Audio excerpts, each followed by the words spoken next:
tugas DPRD itu kan fasilitator ya, Iya. memfasilitasi permasalahan benar salah itu tidak urusan DPRD gitu kan. Iya, iya. Nah, tapi jika ada pihak manapun yang istilahnya menyampaikan aspirasinya ke DPRD, tentu kita tampung yang ada itu saja dalihnya.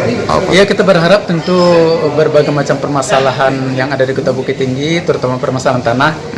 Selaku masyarakat adat di Mendiangin khususnya itu sangat-sangat mempertanyakan terkait kasusnya persengketaan Pemko Bukit Tinggi dengan persetujuan yang informasinya 1,7 yang pemerintah atau TNI mengklaim itu katanya 17 hektar. Kasus tanah Jepang yang di Cempagogok dulu dari kantor camat sampai Simpang Korban.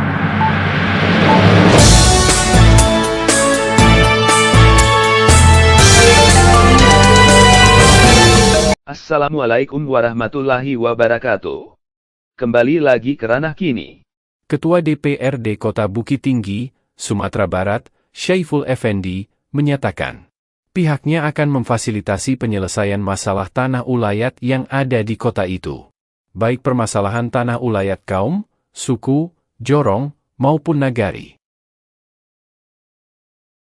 Hal itu disampaikan Syaiful saat masyarakat adat Mendiangin Koto Salayan, Nagari Kurai Limo Jorong, menggelar hearing bersama Badan Pertanahan Negara Bukit Tinggi dan jajaran Pemko Bukit Tinggi yang difasilitasi DPRD Kota setempat, Selasa, 10 November 2025. Ia akui, permasalahan tanah-tanah ulayat yang kini telah punya hak milik, atau dikuasai pihak lain, terjadi sejak lama. Meski demikian, kata politikus Partai Keadilan Sosial itu, sesuai ketentuan hukum atau perundang-undangan yang berlaku, Lembaga Legislatif Bukit Tinggi tidak keberatan memanggil pihak-pihak terkait. Pemanggilan pihak-pihak terkait itu, tambah Syaiful, guna menyelesaikan permasalahan tanah dimaksud. Yang di Panorama Baru, yang Gudang Peluru. Nah, mudah-mudahan ke depan ini secara bertahap kita panggil pihak-pihak terkait untuk mencari solusinya begitu. Tapi memang diakui itu memang permasalahan ini sudah lama ya. Sudah lama. Dengan ada 7 item tadi itu ya. Jadi memang kita akan fasilitasi nanti ke depannya. Insya Allah. Karena memang tugas DPRD itu kan fasilitator ya, memfasilitasi permasalahan benar salah itu tidak urusan DPRD begitu kan. Nah, tapi jika ada pihak manapun yang istilahnya menyampaikan aspirasinya ke DPRD, tentu kita tampung. Terkait hukum negara, hukum adat tentang banyaknya sertifikat gitu. Sementara tadi bilang kan lantak sepadan nggak ada gitu. Gimana tanggapan itu? Kalau kami pribadi tentu kita sesuaikan dengan peraturan yang ada begitu. Kita sesuaikan dengan peraturan yang ada. Seperti apa kata aturan, seperti apa kata hukum. Tentu sebagai warga negara yang taat hukum, tentu kita patuh pada hukumnya. Baik hukum negara maupun hukum adat. Ya, tentu kita lihat nanti sejauh mana sebetulnya peran hukum adat ini dalam perspektif hukum negara.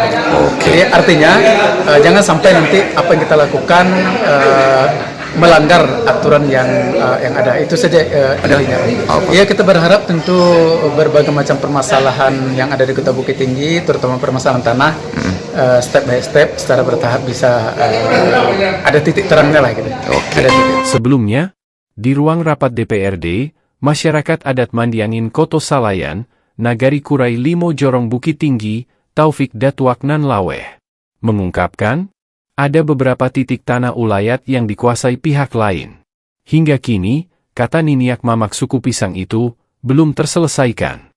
Terkait masalah tanah Pusaka Tinggi yang disertifikatkan, sesudah itu kasus jalan bypass, khusus dari Simpang Nante, bypass Jalan Soekarno-Hatta menuju Taman Makam Pahlawan, bahwasanya konsolidasi yang dilakukan oleh pemerintah Kota Bukit Tinggi pada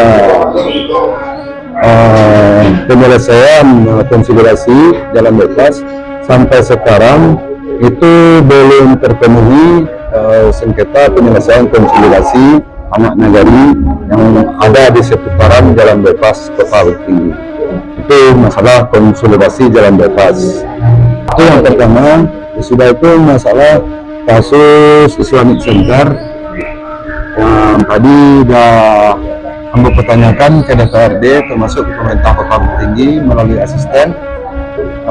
Kasus Islamic Center itu sampai sekarang puing-puingnya berdiri sudah semenjak zaman Pak Jupri, Pak Ismet, Pak Ramlan, Pak Herman Safar. Sekarang sudah sampai pula di zaman Pak Ramlan selaku kepala daerah. Kenapa masalah Islamic Center tidak bisa diselesaikan? Ada apa? Nah, di sini kami selaku masyarakat adat di Meliangin khususnya itu sangat-sangat mempertanyakan terkait kasusnya persengketaan Pemko Bukit Tinggi dengan Pasukan Buci Datuk Haji Kampuang yang terkait di objeknya betul-betul yaitu Islamic Center. Sebetulnya termasuk masalah RSUD dan Barbarnawi. Itu sebetulnya tidak ada kepastian entah siapa yang punya, siapa yang memiliki. Sementara selama ini pemerintah dia mengklaim dia udah punya sertifikat. Nah, disitulah kami tadi minta klarifikasi supaya ini digiring opininya untuk menuntaskan supaya jangan ada juga warisan yang tidak beres kasus Islamic Center dan jalan bypass.